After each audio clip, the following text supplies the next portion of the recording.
హల్లెలూయా. అందరూ చెప్తాం హల్లెలూయా. దేవుడు తన మహా ఉచితమైన మహాకృప చేత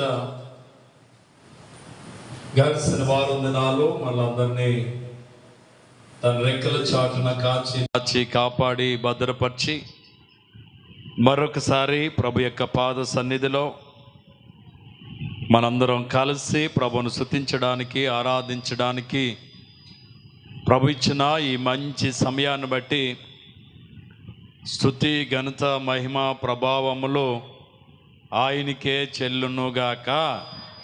హల్లెలూయా హల్లెలూయా.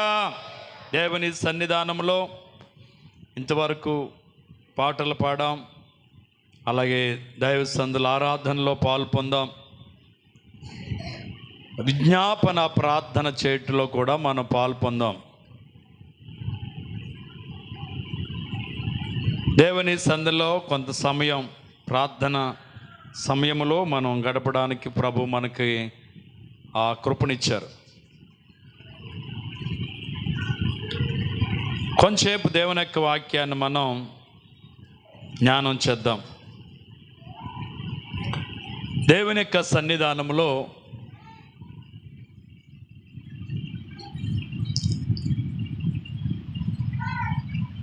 కొంత సమయం మధ్యాహ్నం వేళ అంటే ఇంచుమించు 1 గంట నుంచి నేను 2 గంటల వరకు ఈ రాత్రి ఏ వాక్యం చెప్దామని ఆలోచించి ప్రభు సందులో ప్రార్థించినప్పుడు ప్రభు ఒక అద్భుతమైనటువంటి ఒక వాగ్దానాన్ని ఇచ్చాడు.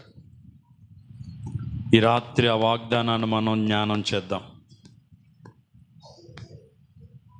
పరిశుద్ధ గ్రంథమైనటువంటి ప్రకటన గ్రంథము 3వ అధ్యాయం 8వ వచనాన్ని ఈ రాత్రి మనం జ్ఞానం చేద్దాం. నీ క్రియలు నేను ఎరుగుదును, నీకున్న శక్తి కొంచెమై ఉండినను నీవు నా వాక్యమును గైకొని నా నామము ఎరుగుననలేదు. ఇదిగో తలుపు నీ ఎదుట తీసి ఉంచి ఉన్నాను, దానిని ఎవడునో వేయ నేరడు. గట్టిగా దేవునికి స్తోత్రం చెబుదాం. హల్లెలూయా.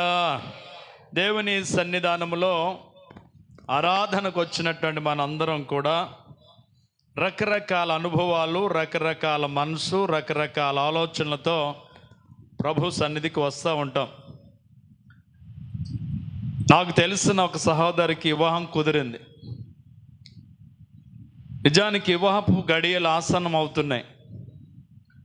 పెళ్ళికొడుకు ఇచ్చానన్న డబ్బులు దొరకలేదు. ఓ డేటు తర్వాత పెట్టుకుందాం అని చెప్పి కొంచెం మళ్ళా ముందుకు గింటాం. చాలా టెన్షన్. మళ్ళా 2వ పారు పెట్టిన డేట్ కూడా దగ్గర అయిపోతూ ఉంది. ఈ పెళ్లి కుమార్ దగ్గర నుంచి వచ్చే కవర్ ఏంటి తెలుసా? మీరు చేస్తే ఆ డేట్కి చేయండి, లేకపోతే వేరే సంబంధం చూసుకుంటాం. కుదిరి లేక దొరికి వివాహము కుదిరిందంటే తల్లిదండ్రులకి ఎంతో సంతోషం అవుతుంది. కానీ ఆ వివాహం చేయాలనే టయానికి చేయడానికి కావలసినటువంటి ధనము లేకపోతే ఏం చేయాలో ఎవరికి అర్థం కాని పరిస్థితి. చాలా నిరాశ, నిస్పృహ. ఇటువంటి అనుభవాలు మనం కూడా చాలా అనుభవించి ఉంటాం. కానీ ఏం చేయాలో అర్థం కాదు. అందులో నేను కూడా పాలుభాగస్తుడిగా ఉన్నాను. వివాహం, పెళ్లి కొడుకు, వాటి మధ్యన అన్నిటిలో నేనున్నాను. పాస్టర్ గారు ఏంటి పరిస్థితి అని నన్ను అడుగుతున్నాడు. ఇక డీళ్ళకి ఫోన్ చేస్తుంటే, పాస్టర్ గారు ఆగండి కొంచెంసేపు, మాకు ఇస్తానన్న వాళ్ళు ఎవరు ముందుకి రావట్లేదు, ఏం చేయాలో అర్థం కావట్లేదు. అయ్యా కంగారు పడకయ్యా అంటే వేరే సంబంధం చూసుకుంటాను వద్దని చెప్పండి అయ్యగారు అని అతను అంటున్నాడు. ఏం చేయాలి కానీ అర్థం కాని పరిస్థితులు. నిజంగా ఇటువంటి పరిస్థితులు మన జీవితాల్లో కొన్నిసార్లు ఎదురవుతాయి. వాళ్ళ పరిస్థితి ఏంటంటే వివాహానికి డబ్బు లేక ముహూర్తం పెట్టుకోవడానికి ముందుకెళ్ళకుండా అనుకున్న డేట్ కాకుండా అలా డేట్లు మార్చుకుంటూ ముందుకెళ్ళే పరిస్థితి వచ్చేసింది. చివరికి ఏమవుతుందో తెలియని పరిస్థితి, కానీ ఒక నిరీక్షణ ఉంది, ఒక గోల్ ఉంది, ఒక గురి ఉంది. దేవుడు ఏం పన్నవాడు? తప్పకుండా సిగ్గుపన్నవాడు, తప్పకుండా సిగ్గుపన్నవాడు. మేలు చేస్తాడనే విశ్వాసం మాకుంది. దైవ సందులో మేము ప్రార్థన చేస్తున్నాం.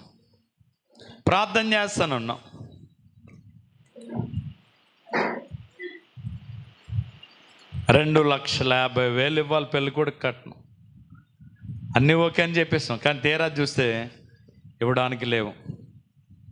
చాలా ఇబ్బందికరమైన పరిస్థితి ఎదురైంది. ఏ వైపు చూసినా ద్వారం తెరవబడిన పరిస్థితి, ఎక్కడికి వెళ్ళినా మా దగ్గర లేవనే పరిస్థితి, ఉన్నటువంటి భూమి అమ్ముదామంటే కూడా కొనేవాళ్ళు లేని పరిస్థితి. ఇటువంటి పరిస్థితిలో ఏం చేయలేదు, అర్థం కాని పరిస్థితిలో ఆ కుటుంబం సతమతం అవుతుంది. వారు అనుకున్న బంధువులందరూ కూడా ఆలోచన చేస్తున్నారు, కానీ దేవుడు సిగ్గుపన్నీయుడు ప్రార్థన చేద్దామని ప్రభు సందులో దేవుని వైపు చూడడానికి వాళ్ళని ప్రేరేపించాం. మేము చేయవలసిన ప్రయత్నాలన్నీ చేసాం. అనుకోకుండా ఆశ్చర్యకరంగా మొదట దాని కొరకు ప్రయత్నం చేసి అవ్వని కార్యం వాళ్ళే ఫోన్ చేసి వాళ్ళ ముందుకు రావడానికి దేవుడు కృపనిచ్చారు. ఆశ్చర్యం ఏంటి తెలుసా? 2,50,000 మేము అనుకున్న దానికంటే ఎక్కువ డబ్బులు, మేము అనుకున్న చిన్ని త్రోవ విషయంలో డబ్బులు ఇవ్వడానికి ముందుకొచ్చారు. 2,50,000 వాళ్ళు ఇచ్చేశారు. నిజంగా చాలా అద్భుతమైన కార్యాన్ని దేవుడు జరిగించాడు. మూయబడిన ద్వారాలు ఎటువైపు చూచినా ఏ విధంగానూ సహాయం లేదు. అక్కోల వైపు చూచినా, బంధువుల వైపు చూచినా ఎట్నుంచి రాని సహాయం దేవుని దగ్గర నుంచి వచ్చింది. గట్టిగా దేవునికి స్తోత్రం చెబుదాం. హల్లెలూయా. దేవుని సందులో ప్రార్థన చేసినప్పుడు, ప్రభువా సిగ్గుపడనొద్దు నాయన అని చెప్పి ప్రభుని అడిగినప్పుడు మూయబడిన ద్వారాలు ఎవరు తెరిచారు తెలుసా? నా దేవుడు తెరిచాడు. గట్టిగా దేవునికి స్తోత్రం చెబుదాం. ఈ రాత్రి నీ జీవితంలో ఏ ద్వారం మూయబడ్డదో, నీ జీవితంలో ఏ నిరాశ నిస్పృహలో ఉన్నావో, ఏది నిన్ను కృంగజేస్తుందో, ఏది నిన్ను బలహీనపరుస్తుందో, అయ్యో ఏ వైపుకి వెళ్ళినా నాకు సహాయం కలగట్టలేదు, ఏ దిశకి వెళ్ళినా నేను మేలు చూడలేకపోతున్నాను, అనుకున్న కార్యాన్ని పొందలేకపోతున్నానని ఒకవేళ నిరాశ నువ్వు పడుతుంటే, ఈ రాత్రి నా ప్రభు నీతో చెప్తున్న మాట ఏంటి తెలుసా?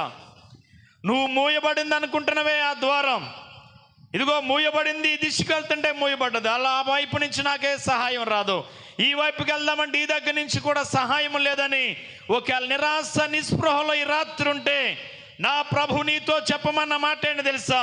ఇదిగో తలుపు తీసి నీ ఎదుట ఏం చేశాను తెలుసా? ఇదిగో తలుపు నీ ఎదుట తీసి ఉంచి ఉన్నాను, దానిని ఎవడు వేయనేరడు. గట్టిగా దేవునికి స్తోత్రం చెబుదాం. ఇదిగో మూయబడ్డది అనుకునేటువంటి తలుపు, అయ్యో నాకు సహాయం కలుగుద్దనేటువంటి దిశ నుంచి రాకుండా పోతుందనుకున్నటువంటి ఆ దిశ ఈ రాత్రి నా ప్రభు చెప్తున్నాడు, నేనేం చేశాను తెలుసా? తెరవబోతున్నాను, ఆ తెరిచిన దానిని మూయటం ఎవరి తరం కాదు. గట్టిగా దేవునికి స్తోత్రం చెబుదాం. హల్లెలూయా. ఆయన తెరిచిన దానిని మూయటం ఎవరి తరం కాదు. ఈ రాత్రి నీ విషయంలో ఆయన చెప్తున్నట్టు అన్నమాట, ఇదిగో నీ ఎదుట నేనేం చేశాను తెలుసా? తలుపు తీసి ఉన్నాను, దానిని ఎవడును వేయనేరడు. గట్టిగా దేవునికి స్తోత్రం చెబుదాం. హల్లెలూయా. ఆయన తెరిచిన తలుపు, ఆయన ద్వారాన్ని తెరిచాడు. నిరాశ నిస్పృహలో మనం ఉంటున్న సమయంలో దేవుడు మనతో చెప్తున్నాడు మాట, ఇదిగో నేను తలుపు తెరిచాను, దానిని మూయటం ఎవరి తరం కాదు. పెదపూడి సర్చ్ విషయంలో నేను చాలా చింతపడ్డాను, ప్రార్థన చేస్తున్నాను ప్రభు సందులో. ఇప్పుడు నన్ను చాలామంది ఫోన్ చేసి, అయ్యగారు ఎప్పుడు ప్రారంభిస్తారు, నా వల్ల నీకేం కావాలో అడగండి, తప్పకుండా చేస్తాననేటువంటి ఫోన్స్ నాకు రోజు ఎవరొకరు చేస్తూనే ఉన్నారు. గట్టిగా దేవునికి స్తోత్రం చెబుదాం. హల్లెలూయా. మూయబడింది అనుకున్నాను, కానీ నా ప్రభు ఏం చేస్తున్నాడు తెలుసా? ద్వారములను తెరుస్తున్నాడు. ఆయన ద్వారము తెరియువాడు, మూచిన ద్వారములు తెరిచేవాడు.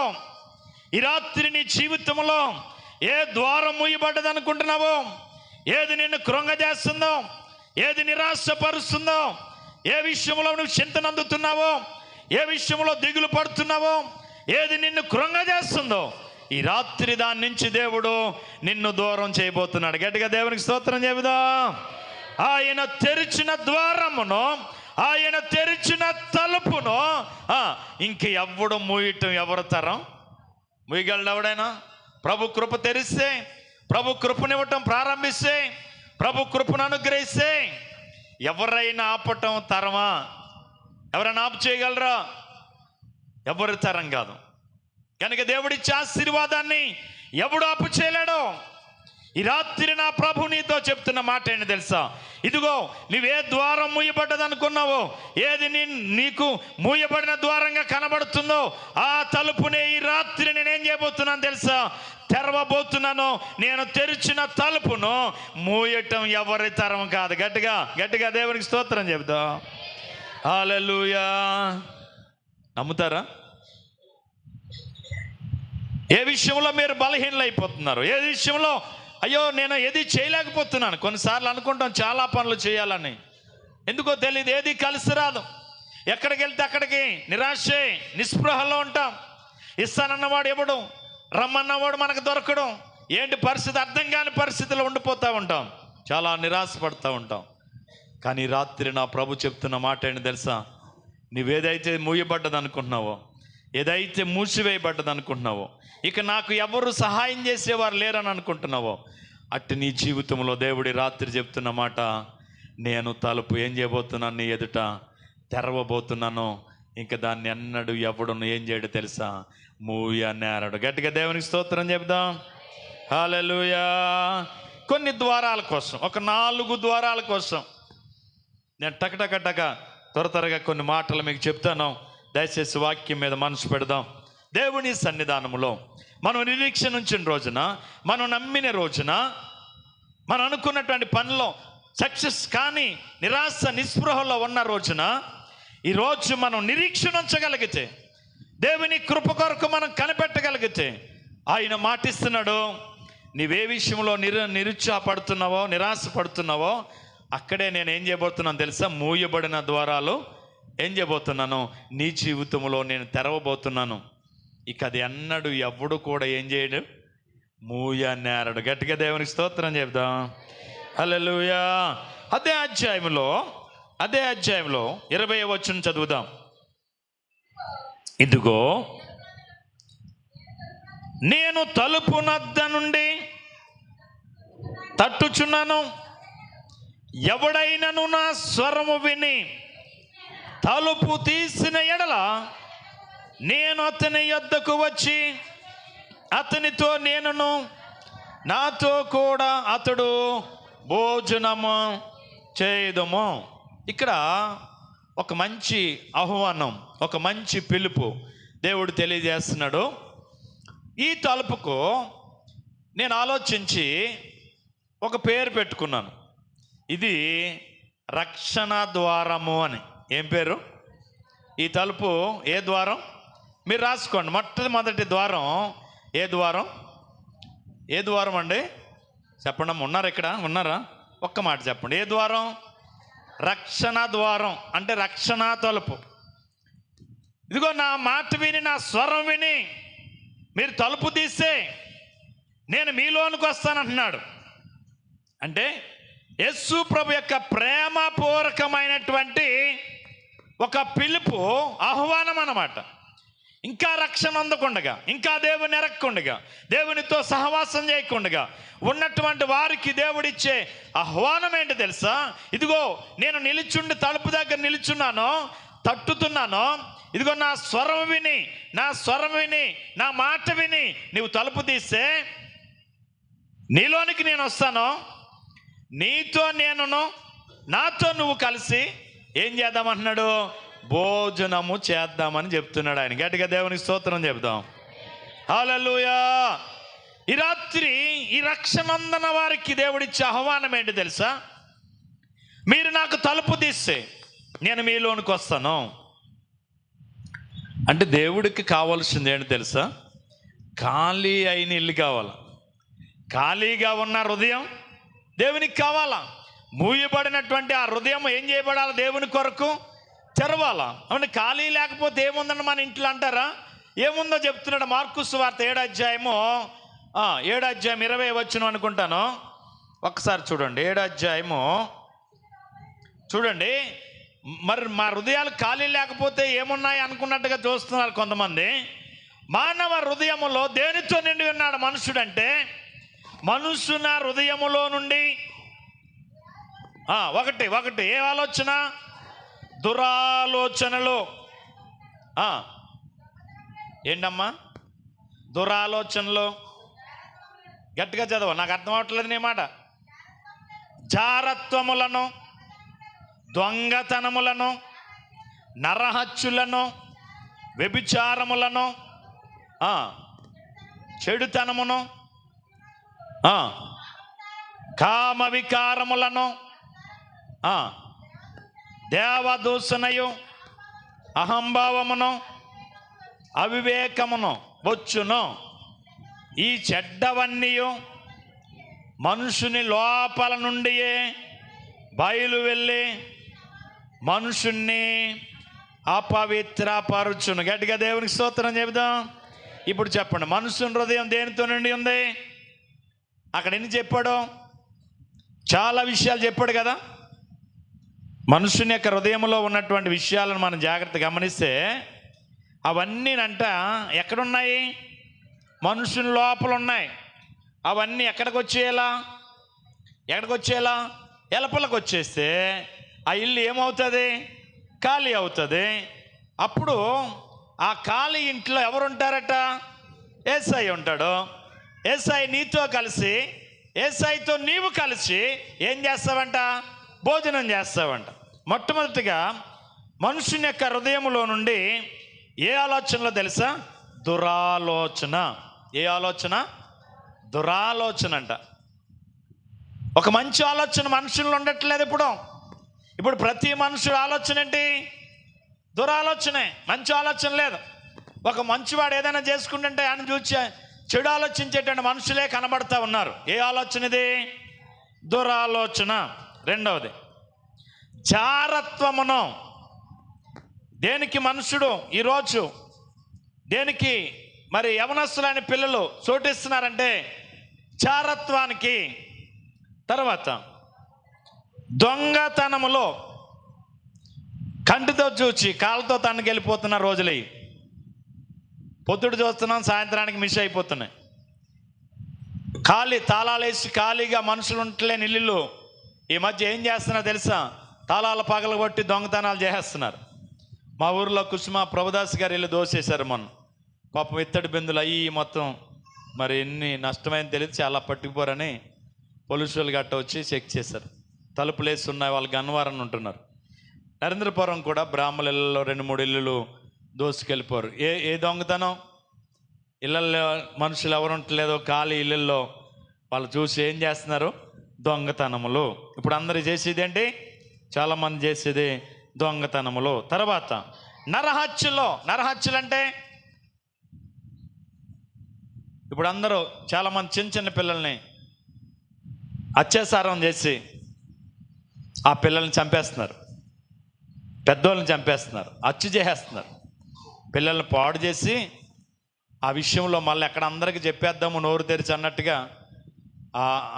ఆమెతో ఆ రాత్రికి వాళ్ళు అత్యాచారం చేసి చంపేస్తున్నారు. ఈ మధ్య ఎక్కువ ఇంచుమించు 19 మందినో 17 మందినో చంపేస్తారు మన రాష్ట్రంలో. అత్యాచారాలు, నరహత్యలు అన్నమాట. ఇక కిందకి వెళితే వ్యభిచారం, లోభములు, చెడుతనములు, కృత్రిమము, కామ వికార దుష్ట మత్సరము, దేవదూషణయు, అహంభావమును, అవివేకమునొచ్చును.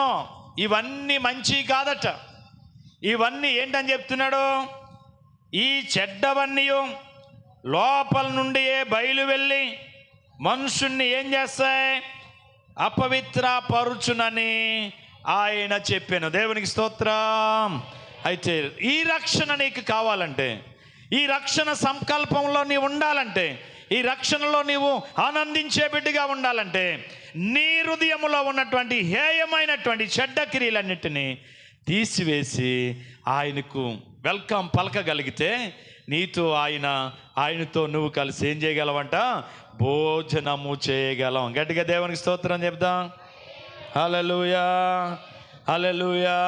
కాబట్టి యేసు కొరకు హృదయాన్ని తెరిచేటప్పుడు ఈ లోనున్నాయన్నీ ఏం చేయాలి?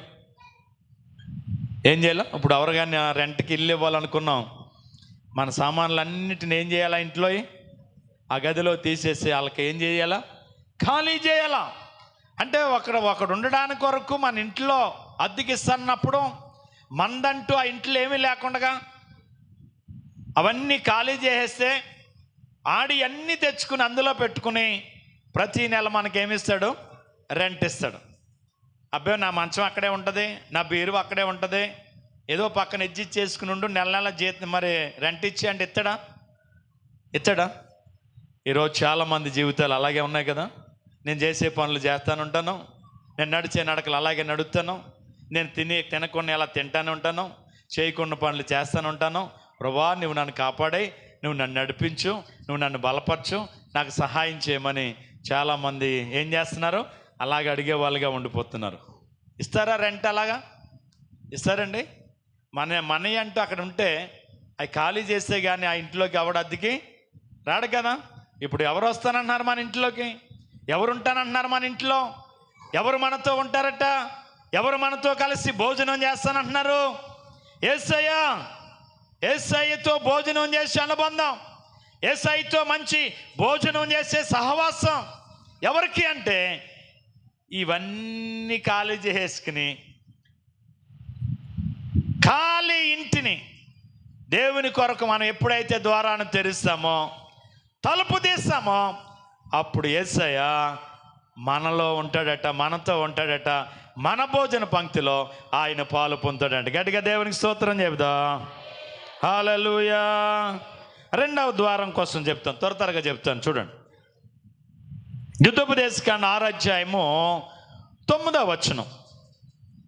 ఈ ద్వారం పేరేంటంటే వాక్యమునకు ప్రాధాన్యత ఇచ్చిన ద్వారం.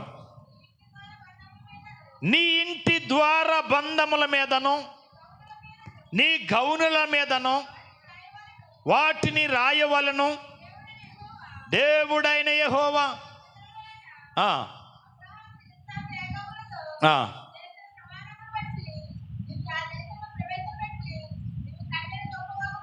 చాలమ్మ, చూడండి ఇక్కడ దేవుడు చెప్పేది ఏంటంటే, నీ ద్వార బంధముల మీదను గౌనుల మీదను నా మాటలు ఏం చేయాలి తెలుసా? రాయవలను. అంటే ఈ ఇంటి గురించి నేను ఆలోచించినప్పుడు, ఈ ఇల్లు ఏ ఇల్లు తెలుసా? వాక్యమునకు ప్రాధాన్యత ఇచ్చే ఇల్లు. ఏ ఇల్లు? వాక్యము నాకేమిచ్చేది? ప్రాధాన్యత. ఎక్కడ రాయాలా? ఎక్కడ రాసుకుంటారు? గుమ్మముల మీద, గవనుల మీద ఆయన మాటలంటే ఏం చేయాలా? అంటే మన ఇంటి గవనులు, గుమ్మాలు, గడపల మీద కాదు, ఈ హృదయం అనేటువంటి లోన ఏం రాయబడుతుండాలా? వాక్యం రాయబడాలట. మీరు అదే అధ్యాయం 5వ వచనం చూడండి. 5వ వచనం కానించి ద్వితోపదేశకాండం 6వ అధ్యాయం 5వ వచనం కానించి, నీ పూర్ణ హృదయముతోనూ నీ పూర్ణాత్మతోనూ నీ పూర్ణ శక్తితోనూ నీ దేవుడైన యెహోవాను ఏం చేయాలా? ప్రేమింపవలను. నేను నీకు ఆజ్ఞాపించు వాటన్నిటినీ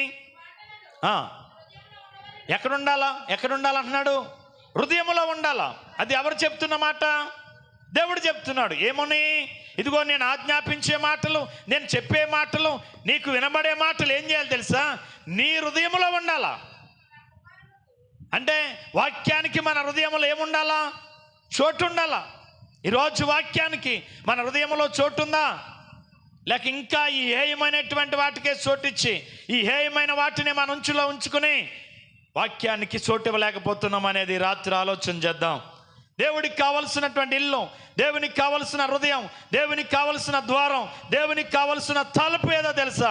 వాక్యమును రాచుకునేటువంటి హృదయం ఆయనకి కావాలంట. గట్టిగా దేవునికి స్తోత్రం చెబుదాం. హల్లెలూయా, హల్లెలూయా. కాబట్టి ఎక్కడ రాసుకోవాలా? హృదయం అనే పలక మీద వాటిని రాసుకోవాలా? రాసుకుని చదవరా. నీవు వాటిని నీ కుమారులకు అభ్యసింపజేసి. చూడండి, మనకు అక్కడ 4 సంగతులు మనం ఎప్పుడెప్పుడు మన పిల్లలకు నేర్పాలో చెప్తున్నాడు. ఇదిగో, నేను చెప్పిన మాటలన్నీ హృదయంలో దాచుకుని, హృదయంలో ఉంచుకుని, వాటిని నీ పిల్లలకు ఏం చేయాలి తెలుసా?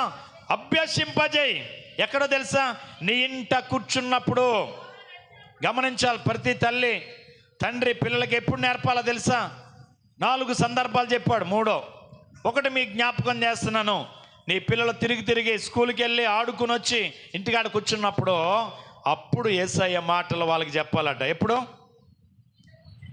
ఇంట కూర్చున్నప్పుడు. ఎప్పుడు చెప్పాలమ్మా? ఎప్పుడు చెప్పాలి మీ పిల్లలకి? చెప్పండి. సందర్భానికి అర్థం చేసుకోండి. ఆ విధంగా మీ పిల్లలకు బోధించగలిగితే వాళ్ళు మీ మాట వింటారు, వాళ్ళు ధన్యులు అవుతారు. ఆడుకోవడానికి వెళ్ళేటప్పుడు చెప్పకూడదు. వాళ్ళు ఆడుకోవడానికి వెళ్ళారు, చక్కగా ఆడుకున్నారు, చక్కగా తిరిగి మన ఇంటికి వచ్చేసిన తర్వాత కూర్చుంటారు కదా, అప్పుడు వాళ్ళ పక్కన కూర్చుని ఇంట కూర్చున్నప్పుడు నీ హృదయంలో ఉన్న మాటలు వాళ్ళకి ఏం చేయాలా? చెప్పాలా. 2వది, త్రోవనం. నువ్వు కొట్టుకాడికి వెళ్తాకి బయలుదేరాం, లేకపోతే నరేంద్రపురం వెళ్ళటానికి బయలుదేరాం, నీ కూడా నీ బిడ్డ పట్టడానికి ఇష్టపడ్డాడు, అప్పుడు నీ చేపట్టుకుని నడిపిస్తా ఉన్నప్పుడు ఏం చేయాలంట? త్రోవను నడిచినప్పుడు వాడికి చెప్తా ఉండాలి. నువ్వు కూడా వస్తున్నప్పుడు చెప్తే వాడు వింటాడట. కూడా తీసుకెళ్ళాల. వద్దు, నువ్వు రావద్దు, ఇంటికాడ ఉండంటాడు, కింద దొల్లేస్తాడు మన కూడా తీసుకెళ్ళకపోతే. అందుకని కూడా తీసుకెళ్తున్నప్పుడు వాడు త్రోవను వస్తున్నప్పుడు చెప్పాలట. 3వది, ఆడెప్పుడు? పండుకున్నప్పుడు. ఎప్పుడు? పిల్లలు పడుకునేటప్పుడు పిల్లలకి కథలు చెప్పాల. మీరు చెప్తారో చెప్పరో కానీ మా పిల్లలకి నేను కథలు చెప్పేవాను. వాళ్ళు చెప్తున్నప్పుడు అలా వింటూ నిద్ర అయ్యేవారు అమ్మాయి అనుకునేవారు. ఇప్పుడు వినిసి కూడా నేను ఇంటికాడ కాకుంటే నా దగ్గరకు వచ్చి పడుకుంటారు. అప్పుడు వాళ్ళు కథ చెప్పమంటారు. గొల్యాతు కథో, దావీదు కథో, ఏదో ఒకటి కథ వాళ్ళు చెప్పమంటారు. చెప్తున్నప్పుడు వాళ్ళు చక్కగా వింటున్నప్పుడు మళ్ళా ప్రశ్నలు వేస్తూ ఉంటారు. వాటికి చక్కని ఆన్సర్ ఇవ్వాల్సి వస్తుంది. అలాగంటే పండుకున్నప్పుడు వాళ్ళకి చెప్పాల. తర్వాత వారు ఎప్పుడు చెప్పాలి తెలుసా? మనం ఈ 4 సందర్భాలకు వ్యతిరేకంగా చేస్తాం. మీరు చూసుకోండి. మా పిల్లోడు మా మాట వింటలేదు, మా పిల్ల మా మాట వింటలేదు అంటారు. మీరు మళ్ళీ తీరాబోసి ఎందుకంటారు? ఆడుకుంటానికి పిల్లలందరూ అనుకుని రే ఇప్పటి ఆడుకుందాం అనుకుంటారు. పిల్లలు కబడ్డీ ఆడుకుందాం అనుకుంటారు, లేకపోతే క్రికెట్ ఆడుకుందామని కమ్మలు ఇరుచుకుని కమ్మలు తెచ్చుకుంటాడు, అక్కడ బాల్ తెస్తాడు. వీళ్ళందరూ వెళ్ళటానికి తెసేటప్పుడు వెళ్ళరా నువ్వు వెళ్ళొద్దు వెళ్ళరా అని చెప్పినప్పుడు వింటాడన్నమాట. చెప్పాలా. మీరు ఎప్పుడు చెప్తారు? నలుగురితో వెళ్ళడానికి నిశ్చయించుకుంటాడు, అప్పుడు కేకేస్తారని వింటాడా? కాదు. ఎప్పుడు చెప్పాడు? వాడు ఆడుకోవటానికి వెళ్ళాడా?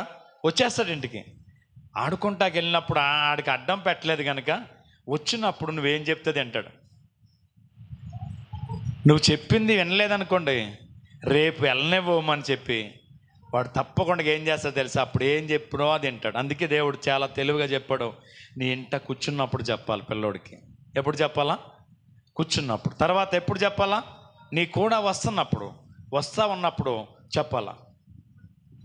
వస్తా ఉన్నప్పుడు మనం కూడా పట్టుకుని చేయి పట్టుకుని తీసుకెళ్తున్నప్పుడు యేసయ్య మాటలు వాడికి చెప్పాలా. 3వది, వాడు పండుకునేటప్పుడు నిద్రపోకుండా ఉండేటప్పుడు వాడికి యేసయ్య మాటలు చెప్పాలట. 4, వాళ్ళు లేచినప్పుడు చెప్పాలి. ఈ 4 సందర్భాలు కనుక నీవు ఉపయోగించుకుని నీ బిడ్డలకు నీ హృదయంలో ఉన్న మాటలు అన్వయింపజేస్తే వాళ్ళు ఏమవుతారు తెలుసా? ధన్యులు అవుతారు. గట్టిగా దేవునికి స్తోత్రం చెప్దాం. హల్లెలూయా. అందుకని వాక్యము దాచుకునే హృదయం కావాలా. ఏం దాచుకోవాలి? ఇప్పుడు ఏం దాచుకోవాలి? మన హృదయంలో ఏం దాచుకోవాలా?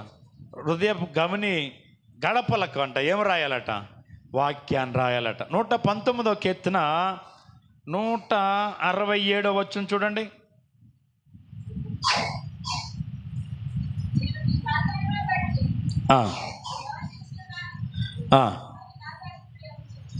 చూడండి, నీ శాసనములను బట్టి ప్రవర్తించుచున్నాను, అవి నాకు 65 వచనం కూడా చదవరా. 165. నీ ధర్మశాస్త్రమును ప్రేమించు వారికి ఎంతో నెమ్మది కలదు. చూడండి, ధర్మశాస్త్రమును ప్రేమించే వారికంట ఎంతో నెమ్మది కలదు. అందుకే ఏం చేయమన్నాడు? 2వ కీర్తన 1వ కీర్తన 2వ వచనం చూడండి. యెహోవా ధర్మశాస్త్రమునందు ఆనందించుచు దీవారాత్రములు దానిని జ్ఞానించిన వాడు ధన్యుడు. అతడు నీటి కాలువల యోరన నాటబడినదై ఆకు వాడక తన కాలమందు ఏ చెట్టులా ఉంటాడు? ఫలమిచ్చు చెట్టు వలె ఉంటాడట. జలముల యొద్ద నాటబడిన చెట్టు. ఎవడంటే యెహోవా ధర్మశాస్త్రమునందు ఆనందించువాడు, జ్ఞానించువాడు, వాడు అలాగా జలముల యొద్ద నాటబడిన చెట్టు వలె ఉంటాడట. దేవుని సన్నిధానంలో వాక్యానికి దేవుడు చాలా విలువ ఇచ్చాడు. నువ్వు విలువ ఇవ్వగలుగుతున్నావా? విలువిస్తే నువ్వు ధన్యుడవు. ప్రకటన 1వ అధ్యాయం 3వ వచనం మీరు చూస్తే, సమయమును పోనివద్దు, అజ్ఞాని వలె కాక జ్ఞానం కలిగి నడుచుకోండి అని ఎఫెసీయులకు రాసిన పత్రికలో రాయబడితే అది చదివేస్తుంది ఈ పిల్ల. ఇక్కడ రాయబడ్డది 1వ అధ్యాయం ఏం రాయబడ్డది?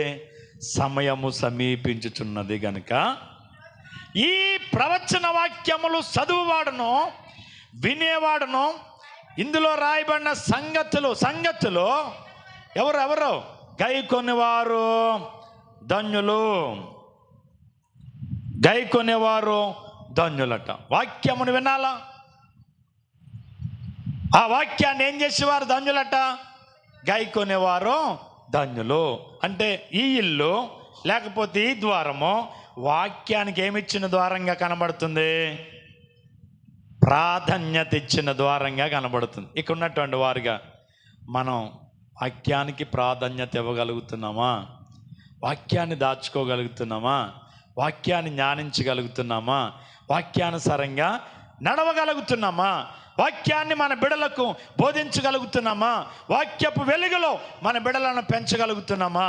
వాక్యానుసారమైన జీవితాల్లో వాళ్ళు జీవించినట్లుగా వాళ్ళు నడిపించగలుగుతున్నామా అనేది ఈ రాత్రి ఒకసారి మనం అందరం ప్రశ్నించుకుని, ఒకవేళ వాక్యాన్ని మనం ప్రాధాన్యత ఇవ్వలేకపోతే వాక్యానికి ప్రాధాన్యత ఇద్దాం. ఎందుకంటే కొంతమంది మందిరంలో పాటలకే ప్రాధాన్యత ఇస్తారు, కొంతమంది ప్రార్థనకే ప్రాధాన్యత ఇస్తారు, కొంతమంది సాక్ష్యాలకే ప్రాధాన్యత ఇస్తారు, కొంతమంది ఏదో కూర్చుని వెళ్ళిపోవడానికి ఇస్తారు, దేన్ని పట్టించుకోరు. వీళ్ళకి ప్రార్థన రాదు, సాక్ష్యం రాదు, పాటలు రావు, ఏమి రావు.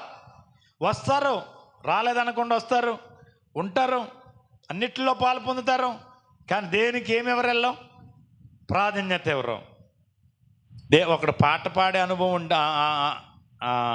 అనుభవాన్ని దేవుడు ఇచ్చాడు అనుకోండి, పాడుట్లో మనం ప్రాధాన్యత మనం ఎక్కువ ఇవ్వాలా. స్తుతించుట్లో ప్రాధాన్యత దేవుడు మనకి ఇచ్చాడు అనుకోండి, స్తుతించడం అలవాటు చేసాడు మనకి, స్తుతియాగం అర్పించడానికి మనల్ని నిలుపుకున్నాడు అనుకోండి, స్తుతించడంలో ముందు మనం ఎక్కువ ప్రాధాన్యత ఇవ్వాలా. ఒకరికి ఒక తలంతు, మరొకరికి మరొక తలంతు ఇచ్చేవాడు ఎవరు తెలుసా? దేవుడు. అందరూ పాడలేరు, అందరూ ప్రార్థించలేరు, అందరూ వాక్యాన్ని చదవలేరు, అందరూ వాక్యాన్ని బోధించలేరు, అందరూ సాక్ష్యం ఇవ్వలేరు. ఒక్కొక్కరు ఒక్కొక్క పనిలో నైపుణ్యత కలిగి ఉంటారు.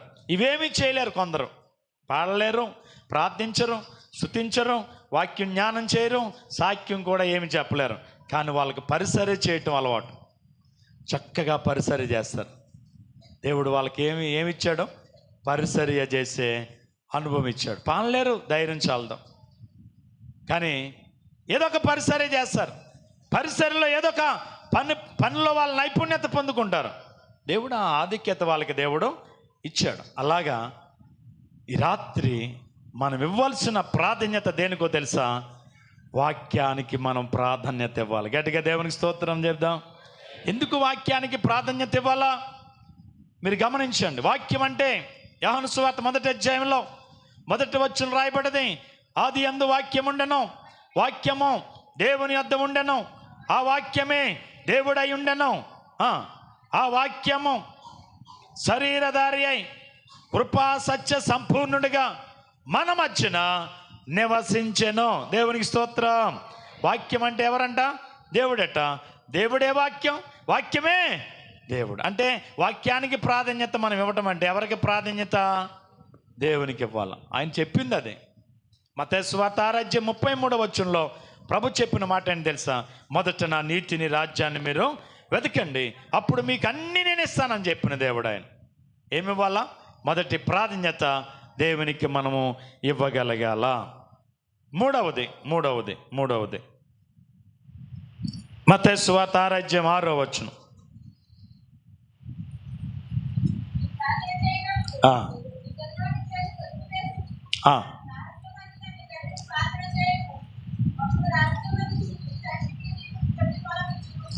దేవునికి మహిమ కలుగునుగాక. ఈ ఇల్లు లేక ఈ ద్వారం ఏ ద్వారమో తెలుసా? ప్రార్థనా ద్వారము. మూడో మాట, ఏ ఇల్లు, ఏ గడప, ఏ ద్వారం అంటే ప్రార్థనా ద్వారం. నువ్వు ప్రార్థన చేయనప్పుడు నీ ఇంటిలోనికి వెళ్ళి ఏమేసుకోమన్నాడు? తలుపు వేసుకుని రహస్యమందు చూస్తున్న తండ్రికి ఏం చేయమన్నాడు? ప్రార్థన చేయాలట. అప్పుడు రహస్యమందు చూచుచున్న దేవుడు నీ ప్రార్థనకు ఏమిస్తాడో తెలుసా? ఆయన ప్రతిఫలం ఇచ్చును. గట్టిగా దేవునికి స్తోత్రం చెబుదాం. అంటే నువ్వు ప్రార్థన చేసే వ్యక్తివైతే, ప్రార్థన చేసే బిడ్డవైతే, ప్రార్థన అంటే మనకు తెలుసు దేవునితో సహవాసం, దేవునితో మాట్లాడడం. ఆయనతో నువ్వు ఎక్కడ మాట్లాడినా, ఇంట్లోనే కాదు, గదిలోనే కాదు, వెలుపల, రోడ్డు మీద, వాకల్లో, పొలంలో, నువ్వు ప్రయాణంలో, నువ్వు బస్సులో, నువ్వు ట్రైన్లో, నువ్వు ఫ్లైట్లో కూర్చుని ప్రార్థన చేసిన ఆ ప్రార్థన ఆలకించువాడు నా దేవుడు. గట్టిగా దేవునికి స్తోత్రం చెబుదాం. హల్లెలూయా. అంటే ప్రార్థనకు మనం ఏమిచ్చే వారిగా ఉండాలా?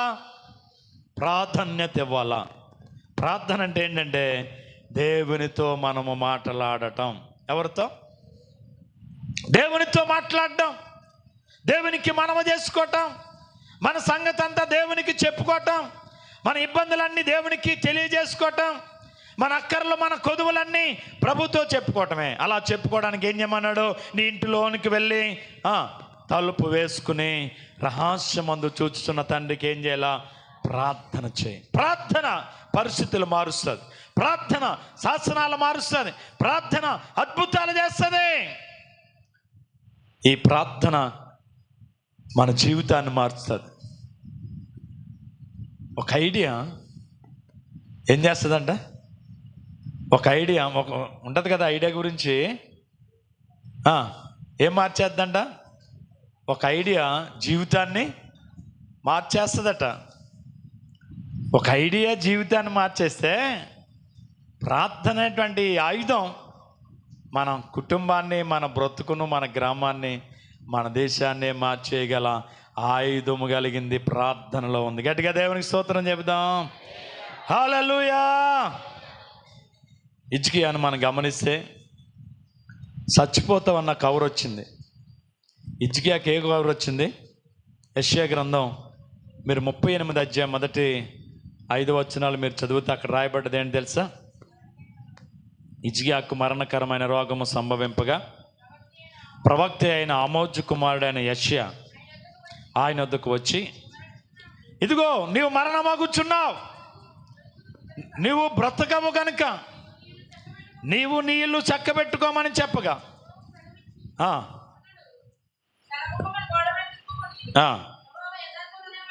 యెహోవా యథార్థ హృదయుడనై నీ సన్నిధిలో నేను ఎట్లు నడుచుకుంటునో నీ దృష్టికి అనుకూలముగా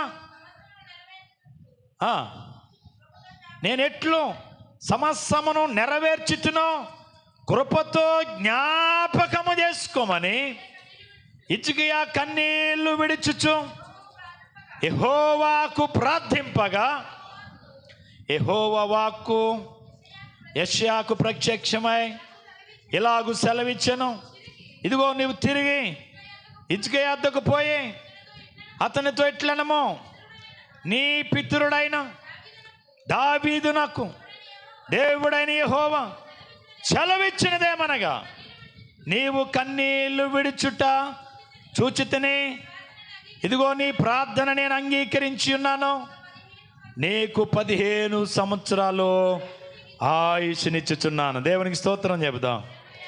ఏం అంగీకరించి అంటే ఇస్తున్నాడు ఆయుష్ అండి? చెప్పాల, నీ ప్రార్థన నేనేం చేశాను? అంగీకరించాను, నీకు నేను మరలా 15 సంవత్సరాలు ఆయుష్నిస్తున్నాను. గట్టిగా దేవునికి స్తోత్రం చెబుదాం. హల్లెలూయా, హల్లెలూయా. ఏం చూశాడంట? కన్నీరు చూచాడంట, ప్రార్థన విన్నాడట. అతనికి ఏమిచ్చాడట? చచ్చిపోతున్న వాడికి ఆయుష్నిచ్చాడట. అంటే ప్రార్థన ఏం చేసింది? ప్రార్థన ఆయన జీవితంలో ఏం చేసింది? ఒక అద్భుతాన్ని చేసింది. యాకోబు జీవితాన్ని మనం గమనిస్తే, అన్నగారు సుమారు 400 మందిని వేసుకుని తమ్ముడిని ఎదుర్కోవడానికి వస్తున్నాడని కౌరు తెలిసినప్పుడు యాకోబుకు భయమేసి తన ఆస్తిని 3 భాగాలుగా ఏర్పాటు చేసి వాళ్ళందరినీ ఎబ్బోకు రేవు దాటించేసి యాకోబు ఒక్కడు ఎబ్బోకు రేవులు ఉండిపోయి ఆ రాత్రి మరణ భయము చేత, ఏ భయం? మరణ భయము చేత మరణాపేక్ష గలవాడై తన అన్న చంపకుండా ఉండనట్లుగా యాకోబు ఒక్కడు ఆ రాత్రి ప్రభుతో ఏం చేసిన వాడిగా ఉన్నాడు తెలుసా? గడిపాడట, మోకాళ్ళు ఉంచాడు. హెబ్బోకు రేవులు ఏం చేస్తున్నాడట? ఆయన ప్రార్థన చేస్తూ ఉన్నాడట. మీరు ఆదికాండం 32 అధ్యాయము 24వ వచనం చదవండి ఒకసారి. ఆదికాండం 32 అధ్యాయము 24వ వచనం. యాకోబు ఒక్కడు మిగిలిపోయిన తెల్లవారు వరకు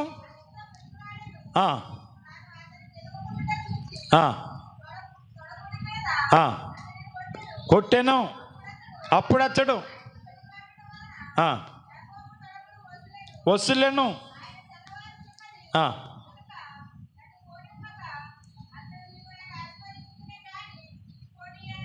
చూడండి, యాకోబు ఆ రాత్రంతా ఎవరితో గడిపాడట?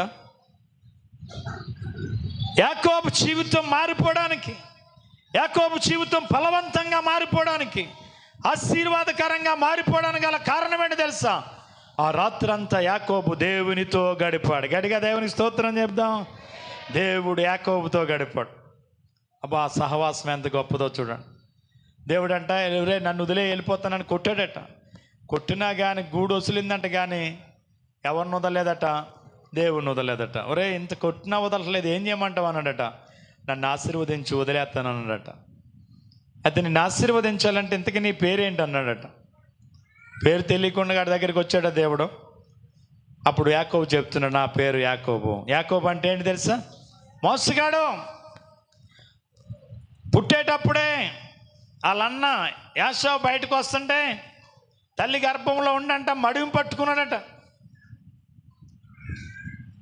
డాక్టర్లు స్కాన్ చేస్తారు, డెలివరీ అవ్వట్లేదమ్మా ఏంటని స్కాన్ చేస్తే పేగు జంజం వేసుకున్నదన్నారు అనుకోండి. ఇప్పుడు వెంటనే ఏం చేయాల? ఆపరేషన్ చేస్తారు. రెబ్కమ్మ గారు బిడ్డలు కనే టైంలో ఒక బిడ్డ అలా వస్తున్నాడు, లోనికి వెళ్ళిపోతున్నాడు అండి, వస్తున్నాడు, లోనికి వెళ్ళిపోతున్నాడు అండి. కారణం ఏంటండి చూస్తే ఏమి రాయబడ్డా తెలుసా? ఈ వచ్చేవాడిని రాకుండా అంట వెనకాల ఏం పట్టుకున్నాడట? వాళ్ళ తమ్ముడు మడమట్టుకున్నాడంట. మడమట్టుకోవటం వల్ల యాషావు బయటికి రాకుండా నేను ముందు వెళ్తాను అన్నట్టుగా పెద్దోడిని ఏం చేయాలని చూశాడు? ఆపడానికి ప్రయత్నం చేశాడు తల్లి గర్భంలోనే. రెండవది, తల్లి ప్రేరణతో అన్నగారు పొందవలసిన ఆశీర్వాదాలు అన్నయ్య యాసం వేసుకుని వెళ్ళి ఆశీర్వాదాలన్నీ పట్టుకుని వెళ్ళిపోయాడు మేనమామ ఇంటికి. అక్కడికి ఎన్ని మోసాలు? 2. మేనమామ ఇంటికి వెళ్ళాడు. మేనమామ చిన్న కూతురిని ప్రేమించాడు. మేనమామ నా చెల్లి కొడుకే కదని, ఒరే నీకు పెళ్లి చేస్తాను, పిల్లనిచ్చి నాకు 7 సంవత్సరాలు పాలేతనం చేయి ఆ పిల్ల కోసం అన్నాడట. అప్పుడు పిల్లని చేసుకోవడానికి కోసం ఎన్ని సంవత్సరాలు పాలేతనం చేశాడు? 7 సంవత్సరాలు పాలేతనం చేశాడు. 7 సంవత్సరాలు అయిపోయిన తర్వాత రాత్రి పెళ్ళి బాజాలు పురమాయించి పెళ్ళి ఏర్పాటు చేసేసాడు. పొద్దుటంతా పెళ్లి కూతురు చిన్నపిల్ల. రాత్రికి పెళ్ళి అయ్యే టైంకి ముసుగేసుకు తీసుకెళ్ళేటప్పుడు పెద్ద పిల్లనిచ్చేసాడు. యాకోబు ఎవరిని ప్రేమించాడు? చిన్నపిల్లని. పగలంతా పెళ్లి కూతురు ఎవరు? పొద్దున్నుంచి పెళ్లి కూతురుగా ముత్తాప చేసింది చిన్నపిల్లని. కరెక్ట్గా పెళ్లిపీటలకి ముసుగేసుకుని, మరి క్రిస్టియన్ పిల్లలు ఏం చేస్తాం? ముసుగేసి తీసుకెళ్తాం. అప్పుడు పాస్టర్ గారు ఏమంటారు తెలుసా? రే ముసుగుది, అసలు నువ్వు పెళ్లి చూపుల్లో చూసిన పిల్ల ఈ పిల్లో కాదో చూడంటే అవునంటే అవునంటారు, కాదంటే కాదంటారు కదా. అది కూడా అవకాశం లేదంటే యాకోబుకి. చీకట్లో పెళ్ళి అయిపోయింది. చీకట్లో పెళ్ళి ఎవరిని చేసాడు? పెద్ద పిల్లని చేశాడు. పెద్ద పిల్లలు లేయ జబ్బుకొల్లది, కళ్ళు సరిగ్గా కనపడవు, చూడ్డానికి అందంగా ఉండదు, అంధీకారంగా ఉంటుంది. అందుకని ఆ పిల్ల అంటే వీడికి ఇష్టం కాదు. చిన్నపిల్ల చాలా రూపవతి, అందమైంది. రెబెకా, రాహేలు చాలా అందమైంది. కాబట్టి రాహేల్ అంటే ఇష్టం, లేయంటే తనకిష్టం కాదు. మరి పొద్దుడు చూసుకున్నాడు పాపం. పొద్దుడు చూసుకుని మేనమామ దగ్గరికి వచ్చి, అబ్బాయి ఏంటి నువ్వు చేసిన పని అన్నాడు. నేనేం చేశాను? నేను చేసింది కరెక్ట్ అన్నాడట. ఏం కరెక్ట్? పొద్దుటేమో చిన్నపిల్లని చిత్తపరిచావా, రేత్రి ఏం పెళ్ళికి పెద్ద పిల్లని ఇచ్చి పెళ్లి చేసావా ఏంటి అన్నాడట. మాకున్నటువంటి ఆనవాయితీ ఏంటంటే పెద్ద పిల్లకి పెళ్లి చేయకుండా చిన్నపిల్లని పెళ్లి చేయమన్నాడట. మరి ఎలాగా? ఆ పిల్ల కూడా కావాలంటే ఇంకో 7 సంవత్సరాలు పాలేతనం చేస్తే అప్పుడు చేస్తాను, ఆ పిల్లని కూడా నీకే చేస్తాను అన్నాడట. అక్కడికి మళ్ళా ఇంకో 7 సంవత్సరాలు పాలేతనం చేసి ఇప్పుడు ఆయన అనుకున్న పిల్లని సంపాదించుకున్నాడు, పెళ్లి చేసుకున్నాడు. ఇంటికాడ అన్నని మోసం చేశాడు, కానీ అక్కడికి వెళ్ళి ఎవరి చేతిలో మోసపోయాడు? మేనమామ చేతిలో మోసపోయాడు. ఓకే, 3 ఏళ్ళు 21 సంవత్సరం వాళ్ళ ఇంట్లో పాలిదానం చేసేటట్టు పాపం, ఏమి ఇచ్చుకోకుండా. పిల్లల్ని ఇచ్చాను, మరి వాళ్ళకి పిల్లలు ఉడతారు, నీకు కూడా మరి కుటుంబ బాధ్యతలు ఉంటాయి కాబట్టి జీతం ఇస్తాను ఇక్కడి నుంచి, జీతం నువ్వు జీతం కోరుకున్నాడట. జీతం కోరుకున్నాడట. జీతం ఏముంది మామయ్య? సారలు కలిగినటువంటి పిల్లలు నాకు ఇయ్యి, మచ్చలున్న పిల్లల్ని ఇయ్యి అన్నాడట. అంటే మందలో మేకలు ఎన్నా గొర్రెలు ఎన్నా పిల్లలను పెట్టే టైంలో ఏ పిల్లలు ఎట్టబడాలో? సారలు కలిగిన పిల్లలన్నీ ఎవరివి? యాకోబుయి. సారలు లేకుండా మచ్చలు కలిగినవన్నీ తన మేనమామయ్యి. ఓకే, ఇదేదో బాగుంది అనుకున్నాడంటే మేనమామ ఒప్పేసుకున్నాడు. మందను మేపేవాడు యాకోబు కనుక మంద సూలు కట్టే టైంలో నీళ్ళు తాగటానికి వచ్చేటప్పుడు నిర్వంజి చెవులట్టుకెళ్ళి ఆ నీటిలో పెట్టేవాడట. అవన్నీ సార్లు ఉంటాయని నిర్వంజి చెవులు. ఆ సార్లు చూచి నీ సూలు కట్టే అన్ని పిల్లల్ని ఏ పిల్లల్ని వేసి ఈ మోసం యాకోబు మేనమామకు తెలియదు పాపం. పుట్టేటప్పుడు పిల్లలు 6 పిల్లలు వేసి అనుకోండి, 4 పిల్లలు సారల పిల్లలు పుడుతుంది. 2 పిల్లలు, ఆడికేమో 2, వీడికేమో 4. ఏమైపోయింది సంపద? ఆడికంటే సంపద ఎక్కువైపోయిందట. ఓకే, అలా మోసం మీద సంపద వృద్ధిలోకి తెచ్చుకున్నాడు. సంపద ఎక్కువైపోయిన తర్వాత ఒక రాత్రి భార్యలతో చెప్తున్నాడు, ఇదిగో మీరు రెడీ అవ్వాల, తెల్లారేటప్పటికి మనం వెళ్ళిపోదాం, ఎవరికి చెప్పొద్దు విషయం. చెప్పామా, ఈ ఆస్తి ఎవరు? మీ అన్నయ్యలు. ఈ ఆస్తి అట్టుకెళ్ళినప్పుడు మీ బావు, నేను చాలా కష్టపడి సంపాదించాను ఇది, కాబట్టి మనం ఈ ఆస్తితో వెళ్ళిపోదాం అని చెప్పినప్పుడు వాళ్ళు ఏం చేశారు తెలుసా? వాళ్ళ బాబు విగ్రహాలు అవన్నీ వాళ్ళ దొంగతనం చేసి తెల్లారేటప్పటికి మొత్తం మకం మార్చేసి మేనమామని చెప్పకుండా ఊరు ఇడిచిపెట్టి బయటకు వచ్చేసారు. తెల్లారి చూసేటప్పటికి యాకోబు లేడు, సంపద లేదు, గొర్రెలు లేవు, మేకలు లేవు, మనం లేరు, ఎవరు లేరు. ఏమైపోయారు? నాకు చెప్పకుండా నా కూతురు తీసుకెళ్తాడు ఈ సంగతి చెప్తానని ఒక పెద్ద కత్తోడు కట్టుకుని అడావుడిగా బయలుదేరాడంటే యాకోబు మేనమామ. మధ్యలో దేవుడు ప్రత్యక్షమై, ఇదిగో నువ్వు వెళ్తున్నావే, ఎలాగెళ్ళాలో సమాధానంగా వెళ్ళి మళ్ళా సమాధానంగా రా. యాకోబుని కానీ యాకోబు భార్యని కానీ వాళ్ళ పిల్లల మీద కానీ ఏవైనా నువ్వు దుశ్చర్య చేసావా చంపేస్తానన్నాడు దేవుడు. అయ్యి బాబోయ్, ఎవరు ఎప్పుడు ఎవరో యాకోబు పక్షం దేవుడు. అక్కడికి వెళ్ళాడట. వెళ్ళినప్పుడు కోపం వచ్చింది కానీ దేవుడు ఏమన్నాడు? చంపేస్తానన్నాడు కదా. ఎందుకు వెళ్తాడు? మనం గొడవ పడకూడదు అనుకుని, యాకోబా ఏం నువ్వు చేసిన పని నాకు చెప్తే నా పిల్లలకి ఇంకా కొనవలసిన చాలా సామాన్లు ఉన్నాయి, బీరువాలు ఉన్నాయి, ఫ్రిడ్జులు ఉన్నాయి, ఇంకా రకరకాల వాషింగ్ మిషన్లు ఉన్నాయి, ఇంకా బోల్డ్ అన్ని గైడ్లు కొనాలి, అన్నీ కొందును కదా, ఇంకా బోల్డ్ అని గొర్రెలు మేకలు సంపదిద్దును, సార్లతో నా పిల్లలను పంపుకుందును, ఎందుకే నా దేశం అన్నాడు. నాకు ఇంకేమొద్దు మామయ్య, నాకు ఉన్నాయి సార్లే, నీకు ఏమక్కర్లొద్దు అని ఆ రోజు రాత్రి గుండు భోజనం చేయి అని సమాధానపడి వాళ్ళు భోజనం వండి పెట్టారు.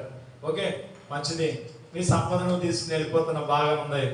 మరి నా దేవత విగ్రహాలు తెచ్చేసి రావాలి తెచ్చారు, నా ఇంట్లో లేకుండా తెచ్చేసి రావాలి తెచ్చారు, ఎవరు తెచ్చారు నాకు తెలియదు, అట్ల జోలికి నేను చూడలేదు, మీ పిల్లల్ని అడుగు అంటే అందులో విగ్రహాలు తెచ్చినటువంటి ఆవిడ బ్యాగ్లో ఎట్టేసుకుని ఆ బ్యాగ్ మీద కూర్చున్నాడు. వాళ్ళ నాన్న వెళ్ళి అన్నీ దిగుతున్నాడు, ఆ బ్యాగ్ మీద లెక్కట్లేదు. అమ్మాయా అంటే నేను కడగా ఉన్నాను నాన్న, దయచేసి లెక్కకూడదు నేను అన్నదట. ఫోన్లు అనుకుని వెళ్ళి పడిపోతాం అంటే కూతురు తండ్రిని మోసం చేసి బంగారు విగ్రహాలన్నీ ఏం చేసుకొచ్చింది? దొంగతనం వేసుకొచ్చి. ఇలాగ కన్నించి కడదాకా బ్రతుకంతా ఏ బ్రతుకు? ఎవరు బ్రతుకు? ఎవరు బ్రతుకు? యాకోబు బ్రతుకు. ఇప్పుడు యేసయ్య అడుగుతున్నాడు, నీ పేరేం పేరు? నా పేరు యాకోబు, నేను మోసగా, ఇదిగో నేను ఇలా చేసుకుంటూ వచ్చాను. తన చరిత్ర అంతా కూడా యేసయ్య పాదాల దగ్గర చెప్పిన తర్వాత దేవుడు అన్నాడు, ఇక నీ పేరు యాకోబు కాదు, ఇదిగో ఇక నీ పేరు యాకోబు కాదు, నీ పేరు ఇశ్రాయేల్. గట్టిగా దేవునికి స్తోత్రం చెబుదాం. మోసగాడు ఇశ్రాయేల్గా మారిపోవడానికి, ఒక దొంగడు మంచివాడిగా మారిపోవడానికి, వ్యభిచారి దొంగగా మారిపోవడానికి, అబద్ధికుడు మంచిగా మారిపోవడానికి కారణం ఏంటి తెలుసా? యేసయ్య పాదాల మీద పడి చేసిన ప్రార్థన, ఒక రాత్రి చేసిన ప్రార్థన తన బ్రతుకులో అద్భుతమైన మార్పునిచ్చింది. గట్టిగా దేవునికి స్తోత్రం చెబుదాం. హల్లెలూయా, హల్లెలూయా. కాబట్టి ఆ ప్రార్థన నీలో ఉందా? నీ జీవితం మారాలనుకుంటున్నావా? నీ పరిస్థితి మారాలనుకుంటున్నావా? నీ ఆర్థిక ఇబ్బందులు మారాలనుకుంటున్నావా? నీకున్నటువంటి ప్రతి ఇబ్బంది తొలగిపోవాలనుకుంటున్నావా? ఇరుగు పొరుగు వారి వల్ల కలిగే ఇబ్బందులు తొలగాలనుకుంటున్నావా? నీ బంధువుల వల్ల కలిగే ఇబ్బందులు తొలగాలనుకుంటున్నావా? నీకున్న ఆర్థిక స్థితి నుంచి విడుదల పొందాలనుకుంటున్నావా? నీ మోసపు బ్రతుకును విడిచిపెట్టాలనుకుంటున్నావా?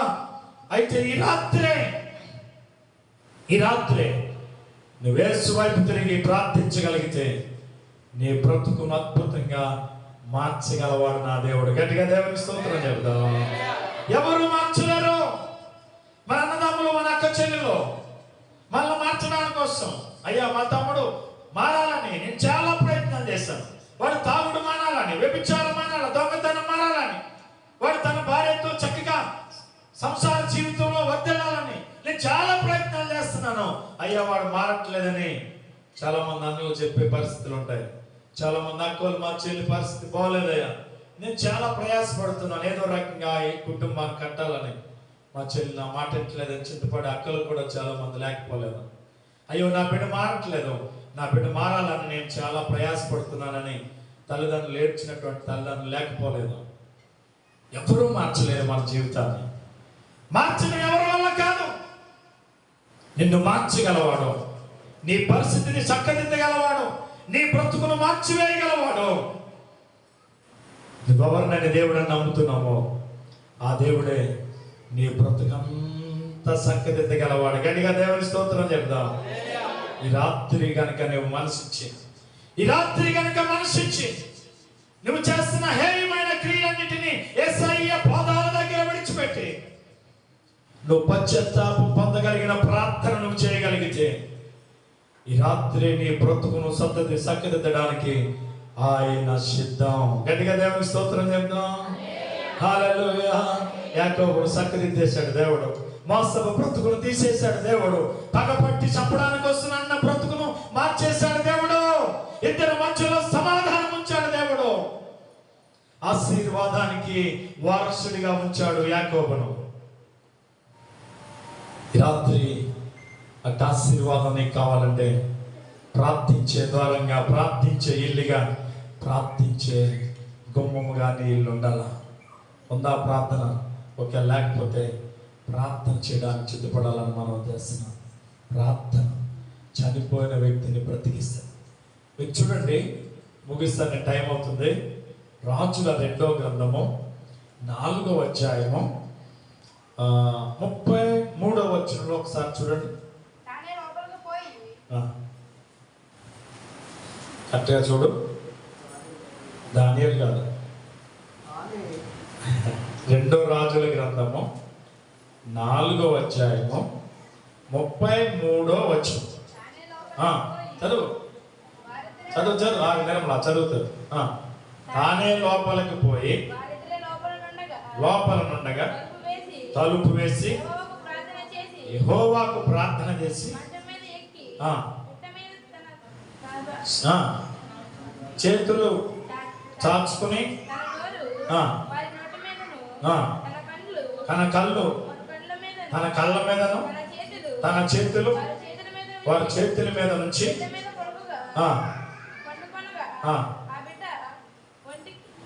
ఎట్ట పుట్టి ఆ బిడ్డ తుమ్మి ఆ బిడ్డ కళ్ళు తెరిచి చూడగలిగాడట. దేవునికి స్తోత్రం. గనురాలు అయినటువంటి బిడ్డ చచ్చిపోయాడు. ఆ గనురాలు ఏం చేసింది తెలుసా?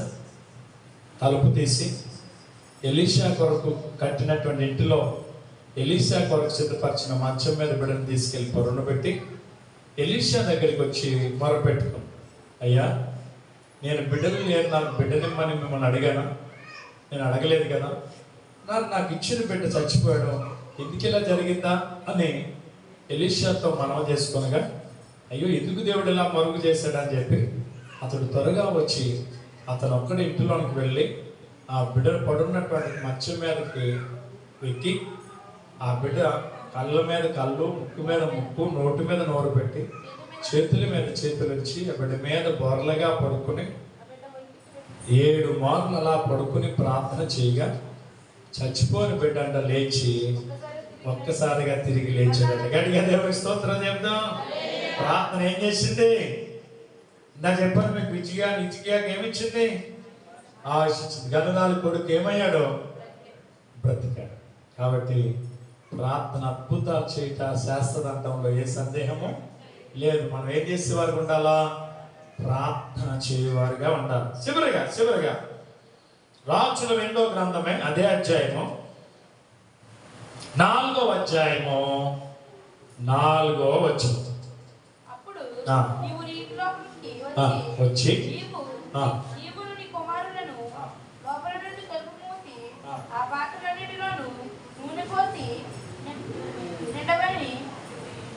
ఒక తట్టును ఉంచమని ఆ ముద్ద సెలవీయగా ఆమె అతని ఎద్దకు పోయి తాను కుమారుని లోపల నుండి తలుపు మూసి కుమారుడు తెచ్చిన పాత్రలో నూనె పోసెను. దేవునికి మహిమ కలుగును గాక. ఊహించుకుందాం మనం. చివరి మాట.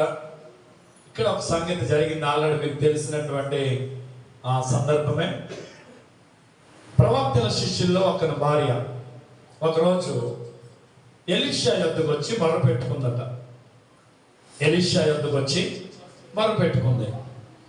మొరపెట్టుకున్నప్పుడు ఏమని మొరపెడుతుంది? అయ్యా, నా పెనిమిటి మీ దగ్గర ఎంత భక్తి గలవాడో మీకు తెలుసు, కానీ నా పెనిమిటి చనిపోయాడు. అతడు దేవుని యందు భయభక్తులు కలిగినట్టు వాడు మీకు తెలుసు, కానీ అతడు అప్పులు చేశాడు. ఆ విషయం మాత్రం నాకు తెలియదు. ఇప్పుడు అప్పుల వారు వచ్చి నా 2 పిల్లలను తీసుకెళ్ళిపోవడానికి అప్పుల వాళ్ళు వచ్చారయ్యా. ఈ సమయంలో నాకు ఏదో ఒక సహాయం చెయ్యమని ఎలీషా యొద్దకు వచ్చి మొరపెట్టుకుందట. ఇప్పుడు ఆయన ఏమన్నాడు తెలుసా? అమ్మా, నీ ఇంటిలో ఏముంది అని అడిగాడు. నా ఇంటిలో ఒక నూనె కుండ ఉంది అని చెప్పి. ఇప్పుడు ఈ నూనె కుండను ఏం చేయమన్నాడు? నీ ఇంటి పక్కింటి వాళ్ళ దగ్గరికి వెళ్ళి వాళ్ళు ఖాళీ కుండలు తెచ్చి నీ కుండలో ఉన్న నూనె కొంచెం ఆ కుండల్లో కూడా పొయ్యమ్మని చెప్పాడట. ఒక సంగతి ఆలోచించాలి. ఇది కొంచెం ఇబ్బందికరమే కదా. నా దగ్గర ఒక 100 రూపాయలు ఉన్నాయి, చాలా ఇబ్బందిగా ఉందండి అంటే, అమ్మా ఆ 100 మార్చి ఆవిడకో 10, అలా 10 మందికి బదిలీ అంటే ఇక్కడున్న వాళ్ళు ఇష్టపూర్వకంగా ఎంతమంది ఇస్తారు మీరు అర్థం చేసుకోవాలి. అప్పులు వాళ్ళు మీ ఇంటికి వచ్చారు, మీ పిల్లలు తీసుకెళ్ళిపోతాం అప్పు తీర్చకపోతే అంటున్నారు. ఇప్పుడు దైవజనం దానికి వచ్చి ఏం చేసిందన్నా మనం చదువాం, మొరపెట్టుకుంది. ఇప్పుడు ఆయన ఏమంటున్నాడు? మా ఇంట్లో ఏముందని ఇంట్లో అని అడిగాడు. ఆయన ఏమన్నాడు? నూనె కుండ ఉందని చెప్పింది ఆవిడ. ఇప్పుడు ఆమెతో ఏం చెప్తున్నాడు? నీ కుండలో నూనె నీ పొరుగింటి కుండల్లో పోయి ఎంతమంది దాస్తారు? అర్థమైంది ఇప్పుడు నేను చెప్పింది. ఉన్నది కొంచెం, ఒక నూనె కుండ ఉందాయా అంటే ఆయన ఏమంటున్నాడు? నీ పక్కింటి వాళ్ళ ఇంటికి వెళ్ళి, ఆ ఎదురింటి వాళ్ళకి వెళ్ళి, ఆ ఇంటి వాళ్ళకి వెళ్ళి వాళ్ళ ఖాళీ కుండల్లో నీవు కొంచెం నూనె పోయి అన్నాడు. ఏంటంటే అప్పులు తీర్చలేని పరిస్థితిలో నేనున్నానా? ఉన్నది ఒకే ఒక కుండ నూనె. ఈ నూనె నట్టుకెళ్ళి మళ్ళా పొరుగింటోళ్ళ కుండలో నూనె పోయినా ఏం మాట్లాడుతున్నారు మీరైతే? చాలా చెప్పింది ఊరుకోండి అంటారు. అదే మీకు అర్థం అవ్వలేదని నాకు తెలుసు. మీకు 100 రూపాయలే మీ దగ్గర ఉంటే తలకు 10 ఇవ్వండి అన్నాను. అలా చూస్తున్నారు, మీకు అర్థం అవ్వలేదని అర్థమైంది నాకు. ఇవ్వగలమండి. మన దగ్గర ఉన్నాయి 100 రూపాయలే ఉన్నాయి. ఇంకా డబ్బుల కోసం మన మనసు కంగారు పడుతుంది. కానీ దైవజనుడు ఏం చెప్తున్నాడు?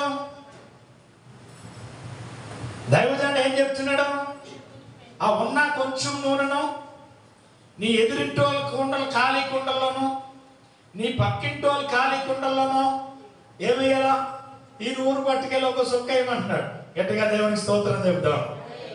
హల్లెలూయా. అంటే ఇది ఏ ద్వారము అని అంటే నేను ఆలోచించి సిద్ధపరచుకున్నటువంటి మాట ఏంటి తెలుసా? పరోపకారము కలిగిన ద్వారం. ఏ ఉపకారం? ఏ ఉపకారం? పరోపకారము కలిగిన ద్వారం. 4వ మాట నిజంగా గమనించండి. దైవజనుడు చెప్పిన మాటకు సమ్మతించింది, విషయాన్ని బిడ్డలతో చెప్పింది. ఏంటమ్మా ఆయన చెప్తే మాత్రం ఇలా చేద్దాము నువ్వు అని పిల్లలు కూడా తనకు వ్యతిరేకం చెప్పలేదు. తాను చెప్పినట్టుగానే పిల్లలు కూడా లోబడ్డారు. అలా చేయటం వల్ల ఆమె బహుగా ఆశీర్వదించబడ్డదట. గట్టిగా దేవునికి స్తోత్రం చెప్తాం. హల్లెలూయా. ఈ పరోపకార మనసు మనకు కావాలా?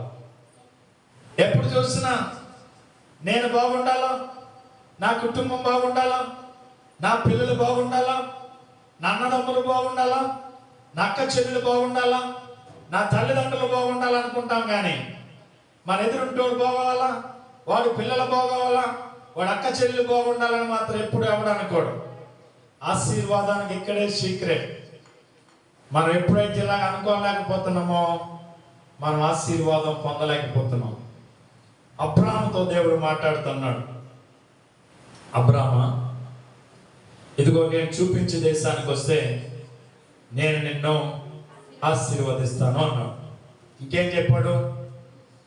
నీవెవరిని దీవిస్తావో నేను వారిని దీవిస్తాను, నీవెవరిని శపిస్తావో నేను వారిని ఏం చేస్తాను అంటే, దీవెన ఎక్కడుంది?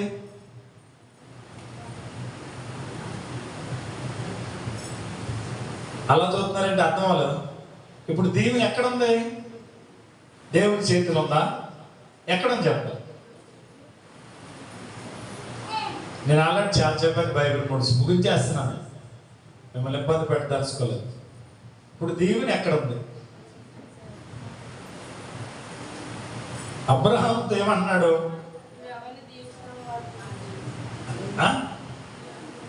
అర్థమలేదా? అబ్రహమా, నీవెవరిని దీవిస్తావో అంటే ఇప్పుడు దీవెన ఎక్కడని చెప్పాలి. మన నోట్లో ఉంది. అబ్రహాం నోటుతో ఎవరిని దీవిస్తే వారు ఏం చేయబడతారు? దీవించబడతారని ఎవరు చెప్తున్నమాట అంటే, నీవు నీ పక్కన్న సహోదరితో ఏం చెప్పాలా? నీ పక్కన్నవాడికి ఎలా చేయొచ్చు, దేవుడు నిన్ను దీవించగా. కానీ అది అర్థం అవ్వలేదా? నీ పక్కన్నవాడికి ఎలా చేయొచ్చు, దేవుడు నిన్ను దీవించగా. కానీ అనండి అమ్మా, ఇలాగే ఏంటి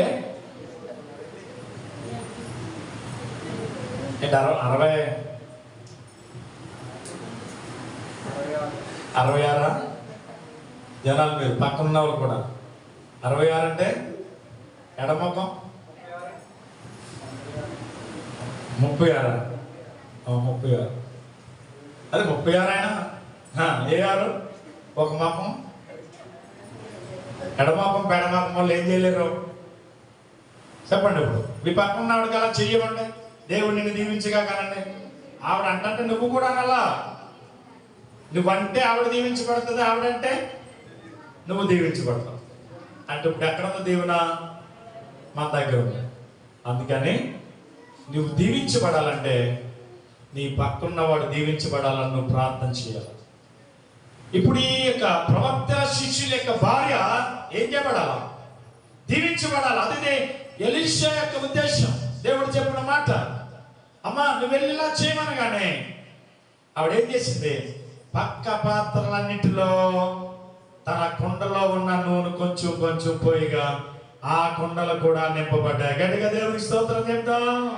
మనం ఆశీర్వదించబడ్డ వారుగా ఉంటూ మన తోటి వారు కూడా ఏం చేయబడాలని తెలుసా? ఆశీర్వదించబడాలని కోరుకునే వారుగా ఉండాలా. అదే పరోపకారము. దేవునికి స్తోత్రం, హల్లెలూయా. కాబట్టి తలుపు వేసుకున్నారు, కొండల్లో ఏం చేయటం మొదలెట్టారో, ఆ కొండలో నేను ఎందుకు నూనె పోయాలనుకోలేదు, వాళ్ళ కొండల్లో కూడా నూనె పోసారు. మొత్తం కొండలన్నీ దేనితో నిండిపోయాయి? నూనెతో నింపబడ్డాయి. గట్టిగా దేవునికి స్తోత్రం చెప్దాం. ఒకడు వెలిగించబడ్డాడు, తనతో ఉన్న వారందరిని ఏం చేయాలంట? వెలిగించాలి. ఒకడు పరిశుద్ధాత్మతో నింపబడ్డాడు, తనతో ఉన్న వారందరినీ పరిశుద్ధాత్మ అనుభవంలోనికి నడిపించాలట. ఇది దేవుడు మనకిచ్చిన, క్రైస్తవుడికి ఇచ్చిన మంచి అనుభవం. నేను పొందుకున్నాను చాలు, ఆడుకోవడం నాకెందుకు, నేను వెళ్తున్నాను మందిరానికి చాలు, వాడు వచ్చినా రాకపోయినా పర్లేదు. ఇది కాదు మనకు ఉండవలసింది. మనం బాగుండాలా, మనతో ఉన్నవాడు కూడా బాగుండాలి. నేను మొన్న రాజమండ్రి వెళ్తూ వెనకాల ఒక ఆటో మీద ఒక స్లోగన్ చదివాను, నా చుట్టూన్న 10 మంది బాగుండాలా, అందులో నేను ఉండాలని రాశాడు. అంటే ఆడ ఆలోచనలు ఏంటి? 10 మంది చుట్టూన్న 10 మంది బాగుండాలా, అందులో నేను ఉండాలా. అంటే ఏంటి ఆశ? వాళ్ళతో పాటు నేను కూడా బాగుండాలి. ఎంత మంచి ఆలోచన. కాబట్టి నువ్వు ఎదుగుతున్న ఆత్మీయ జీవితంలో నువ్వు పాడుతున్న దేవుని సన్నిధిలో, నువ్వు స్తుతిస్తున్న దేవుని సన్నిధిలో, నువ్వు ఆ విజ్ఞాపన చేయగలుగుతున్న దేవుని సన్నిధిలో, దేవుని కొరకు సాక్ష్యం ఇవ్వగలుగుతున్న దేవుని సన్నిధిలో, ఒకవేళ నీ తోటి వాళ్ళు వెనకబడి ఉన్నారా, వాళ్ళను ప్రోత్సాహపరచవలసిన బాధ్యత కూడా దేవుడు మన మీద ఉంచాడు. ఇది క్రైస్తవుడికి దేవుడు ఇచ్చిన గొప్ప ఆధిక్యత. దేవునికి స్తోత్రం చెప్తాం. హల్లెలూయా, హల్లెలూయా. అందుకని ఎన్ని మాటలు చెప్పాను? 4 మాటలు. 1, ఏ ద్వారం, ఏ తలుపు అండి, ఏ తలుపు? 2,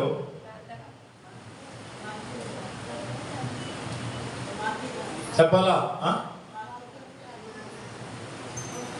రెండవది వాక్యానికి ప్రాధాన్యత ఇచ్చిన ద్వారం. 3, ప్రార్థన అనుభవం కలిగినటువంటి ద్వారం. 4, పరోపకారం కలిగిన ద్వారం. ఏ ఉపకారం అంటే ఎదుటివాని క్షేమమును కోరేవారిగా బ్రతకాలి. ఎప్పుడు ఈ మనసు మారుతుందో మనలో, అప్పుడు మనం దీవించబడతాం, మన కుటుంబం దీవించబడుతుంది, మన బిడ్డలు దీవించబడతారు. క్రైస్తవుడు ఆశీర్వాదానికి సీక్రెట్ ఏంటి తెలుసా? నువ్వు పాడవాలని, నువ్వు నాశనం అవ్వాలని కోరుకునే వాళ్ళు ఉంటారు నీ ఉరుసుట్ల. నువ్వెప్పుడు కూడా నన్ను దీవించు నాయన, నా కుటుంబాన్ని దీవించని ప్రార్థన చేయకు. నువ్వు నాశనం అవ్వాలని ఎవరైతే కోరుకుని అనుకుంటున్నారో చూడు, తిడతారు చూడు, అంటారు చూడు, అప్పుడప్పుడు ప్రభా ఆ బిడ్డ మనసు మార్చి దీవించు నాయన ఆ కుటుంబాన్ని ప్రార్థన చేయి. నీ కుటుంబం ఆటోమేటిక్గా దేవుడు ఆశీర్వదిస్తాడట. నమ్మడం దేవునికి స్తోత్రం చెప్పండి. చేయగలమా? కానీ మనసు మనకి ఎక్కదు కదా, దానికోసం ఎందుకు చేయాలనుకుంటాం మనం. అందుకే మనం ఎక్కడున్నామంటే అక్కడే ఉండిపోతున్నాం. ఆశీర్వాదానికి ఎప్పుడు కూడా మూలమేంటి తెలుసా? మన శత్రువు మన ప్రాణం తీయాలని చూసేవాడి కొరకు వాడి క్షేమాన్ని ఇవ్వాలని మనం ప్రార్థన చేయాలట. ఎప్పుడైతే ఆ ప్రార్థనలో మార్పు కలిగి మన చుట్టూ ఉన్న వాళ్ళు బాగుండాలని ప్రార్థన చేస్తామో, వాళ్ళందరికంటే గొప్పగా దేవుడు మనల్ని ఆశీర్వాదిస్తాడట. గట్టిగా దేవునికి స్తోత్రం చెప్తాం. హల్లెలూయా. కాబట్టి రాత్రి ప్రభు ఆశించే విధంగా మన హృదయాలు ప్రభు కొరకు సిద్ధపరచుకుందాం. ప్రభు ఇచ్చిన వాగ్దానం ఏంటి తెలుసా? ఇదిగో నేను నీ కొరకు తలుపు తెరిచాను, దానికి ఎన్నడును ఎవడును ఏం చేయడు మూయనేరడు. గట్టిగా దేవునికి స్తోత్రం చెబుదాం. హల్లెలూయా. నిరీక్షణ గలవారమై నా జీవితం ఏదైతే సేదైన అనుభవం ఉందో, ఈ రాత్రి నా దేవుడు తెరవబోతున్నాడు, ఆ స్థితిలో నుంచి నన్ను నడిపించబోతున్నాడని నువ్వు నమ్మి నిరీక్షణ నుంచి ధైర్యంగా ముందుకు సాగండి. దేవుడి మాటలు మనందరి వినికిడిలో దీవించి ఆశీర్వదించునుగాక.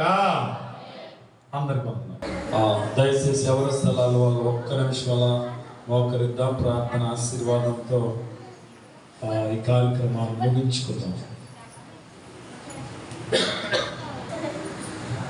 మీ అందరి ప్రార్థనలో జ్ఞాపకం చేసుకోండి. కొంబత్తుల జయరాజు బ్లడ్ ఇన్ఫెక్షన్ అయ్యి హాస్పిటల్లో ఉన్నాడట.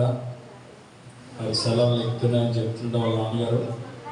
దయచేసి జయరాజుని దేవుడు ముట్టి స్వస్థించినట్లుగా మీ ప్రార్థనలో ఆయన కొరకు ప్రార్థన చేయాలని ప్రభు పేరట నేను మీకు మనవి చేస్తాను. ప్రార్థన చేద్దాం. మిక్కిలిగా ప్రేమిస్తున్న మా ప్రియ పరలోకపు తండ్రి, నీ పరిశుద్ధమైన ఘనమైన ఉన్నతమైన నామానికి వందనాలు చెల్లిస్తున్నాం. నీ ఉచితమైన మహాకృప చేత, నీ అపారమైన ప్రేమ చేత, ఏ యోగ్యత మాలో లేకపోయినా మమ్మల్ని ఎంతగానో కాచి కాపాడి భద్రపరిచి సజీవులుగా ఉంచి నీ పాద సన్నిధిలో చేరి ప్రార్థించుకునే వారిగా మమ్మల్ని ఉంచినందుకు స్తోత్రం. ఈ రాత్రి పాటల్లో, ప్రార్థనలో, ఆరాధనలో, వాక్య పరిసరలో మీరు మాతో ఉన్నందుకు స్తోత్రం. ఇంతవరకు విత్తబడిన మాటలు మా హృదయాల్లో ఫలింపచేయండి. ఈ లోకంలో మనుషులు మూయొచ్చేమో కానీ నువ్వు తెరిచే దేవుడు అని రాత్రి మాట్లాడావు. నువ్వేదైతే మూయబడ్డదని చింతపడుతున్నావో, ఈ రాత్రి ఆ ద్వారము నేను తెరుస్తున్నానని మాట్లాడిన తండ్రి, నీ కొందనాలు ప్రభువా. నేను తెరిచిన ద్వారమును ఎవడును మూయలేడన్నావు తండ్రి. గొప్ప కార్యాలు నువ్వు ఇచ్చిన వాగ్దానం మా జీవితంలో నెరవేర్చండి అయ్యా. నీ మహిమ కొరకు మమ్మల్ని అందరినీ వాడుకోమని ప్రార్థన చేస్తున్నాను. ఏదో వాక్యాన్ని విని విడిచిపెట్టడం కాదుగా, వాక్యానుసరమైన జీవితాలు ప్రభువా మాకు అనుగ్రహించమని ప్రార్థన చేస్తున్నాను. ఈ రాత్రి కూడి వచ్చిన చిన్నబడి మొదలుకొని పెద్దవారి వరకు నాయన మీ దేవునితో నింపమని ప్రార్థన చేస్తున్నాను. జయరాజు బలహీనుడుగా బలపరచండి, హాస్పిటల్ ఉండగా ముట్టండి, స్వస్థపరచండి. కలిగి ఉన్న బలహీనత యేసు నామములో ఈ రాత్రి విడుదల కలుగునుగా కానీ ప్రార్థన చేస్తున్నాను. గొప్ప కార్యం జరిగించి అలాగే దయగ్రూప్ గారి యొక్క నాయన పాప దుర్గ వాళ్ళ యొక్క బిడ్డను బట్టి కూడా ప్రార్థన చేస్తున్నాం. ఆ చిన్న బిడ్డకు అనారోగ్యం నుంచి విడిపించున్నాయి. మీరు ఇచ్చిన బిడ్డ మీ దేవునితో నింపండి, మీ దయలోతో మనుషులు దయలో ఆ బిడ్డను కూడా వర్ధల చేయమని ప్రార్థన చేస్తున్నా. మా యొక్క ప్రియా సహోదరి మాతో సంధ్యాన్ని బట్టి కూడా ప్రార్థన చేస్తున్నాను. ఎంతో బలహీనరాలైంది ప్రభా, సర్జరీ విషయంలో మేలు చేసే క్షేమంగా గృహానికి నడిపించం. ఇంకో కుట్లు ఇంకా ఎప్పలేదు. మరి ఆ బిడ్డ మళ్ళా కుట్లన్నీ మానడానికి ఏ ప్రాబ్లం లేకుండా రోజు రోజుకి బలపడి ఆరోగ్యంగా ఉండడానికి కావలసిన కృప దయచేయండి. ఈ రాత్రి బిడ్డను మీ చేతులకి అప్పగిస్తున్నాం, బలపరచం. ఈ రాత్రి కూడా వచ్చిన ప్రతి బిడ్డను కూడా మీ చేతులకి అప్పగిస్తున్నాను. ప్రత్యేక రీతిలో నీ కృపతో బిడ్డలు నింపండి, నీ మహిమ కొరకు వాడుకోమని ప్రార్థన చేస్తున్నాను. కృప కలిగిన మా దేవ, జాలి కలిగిన మా తండ్రి, నీ సన్నిధిలో చేయబడు ప్రార్థనలు ప్రభావించున్నాయి. రతనరాజు జ్యోతిని ప్రేమించి ఇచ్చిన పెద్ద బిడ్డ అభిషేకిని బట్టి ప్రార్థిస్తున్నాం. మరి చెన్నై తీసుకువెళ్ళి టెస్ట్ చేయించాలని ఆలోచన కలిగి ఉన్నారు. డాక్టర్ అక్కడ తీసుకురమ్మని చెప్తున్నారు. అప్పటి విషయంలో కూడా మేలు చేయమని ప్రార్థన చేస్తున్నాను. తీసుకెళ్ళవలసి వస్తే మంచి రిపోర్ట్స్ అప్పటికి ఇవ్వండి. నీ కృపలో నీ దయలు అన్ని విషయాల్లో ఆ బిడ్డ వర్ధిల్లినట్లు కృపనిమ్మని ప్రార్థన చేస్తున్నా. కృప కలిగిన మా తండ్రి, జాలి గల దేవా, ఈ రాత్రి మా ప్రార్థనలు మా విజ్ఞాపనలో నీ పాద సన్నిధికి చేర్చుకోండి, ప్రతిఫలం ఇవ్వండి. ఎందరైతే రాలేకపోయారో వారు మేము కలిసి మరొకసారి ఆరాధించుకునే తరుణం ఇవ్వండి. వచ్చిన చిన్నపిడ మొదలుకుని పెద్దవారు వరకు మీ దేవునితో నింపమని ప్రార్థన చేస్తున్నాను. విత్తబడిన వాక్యం మీద విని విడిచిపెట్టడం కాదు, వాక్యానుసారమైన జీవితాలు మాకు అనుగ్రహించమని ప్రార్థన చేస్తున్నాను. నీకు ఇష్టము కాని వాటన్నిటిని మా హృదయంలో నుండి మేము తీసివేసుకుని నీకు సోటివ్వగలిగే మంచి హృదయాలు మాకు అనుగ్రహించమని ప్రార్థన చేస్తున్నాను. వాక్యానికి సోటిచ్చే హృదయాలు ఇవ్వండి, ప్రార్థన చేసే హృదయాలు ఇవ్వండి, పరోపకారము కలిగిన హృదయాలు మాకు దయచేయండి. ఘనత, మహిమ, ప్రభావాలు మీరు పొందండి. ఈ రాకడకు మమ్మల్ని అందరిని ఆయుధపరచండి. ఎందరైతే రాలేకపోయిన వారు మేము కలిసి మరొకసారి ఆరాధించుకునే తరుణమని వచ్చిన చిన్నప్పుడు మొదలుకొని పెద్దవారు వరకు మీ దేవునితో నింపమని విదేశాల్లో సహోదరులందరినీ కూడా మీరు దీవించి ఆశీర్వదించి కృపలో వర్ధల చేయమని యేసు క్రీస్తు అధికారిಗಳ నామమున ప్రార్థించి స్తుతించడి వేడుకొనుచున్నా పరమ తండ్రి. ఇప్పుడు మన తండ్రి అయిన దేవుని యొక్క ప్రేమయు, కుమారుని యేసు క్రీస్తు వారి యొక్క కృపయు, పరిశుద్ధాత్మ సహవాసము సమాధానము మనకు, మన కుటుంబాలకు, సంఘానికి, గ్రామానికి ప్రభు కృప నిత్యము తోడై నడిపించును గాక. యేసు రక్తమే శిలువ రక్తమే ప్రవేశ రక్తం సంపూర్ణ విషయం అపవాదికి కలిగినంత నాశనము కలుగును గాక. ఆయన సన్నిధి కాంతి మన మీదను, మన బిడ్డల మీదను, సంఘం మీదను, గ్రామం మీదను నిత్యము నిలుచును గాక. ఆమేన్, ఆమేన్, ఆమేన్. అందరికీ